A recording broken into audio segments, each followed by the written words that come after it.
Musibah banjir melanda Lita Jerez di Sepanyol akibat hujan lebat yang melanda wilayah tersebut.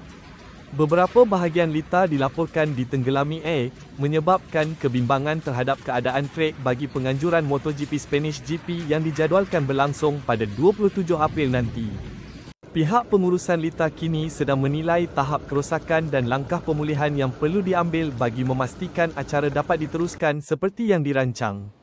Setakat ini, tiada pengumuman rasmi mengenai sebarang perubahan jadual perlumbaan, namun pihak Dorna Sports dan MotoGP sedang memantau situasi dengan rapi. Jika keadaan cuaca terus buruk dalam beberapa hari akan datang, kemungkinan ada pelan alternatif yang perlu dipertimbangkan.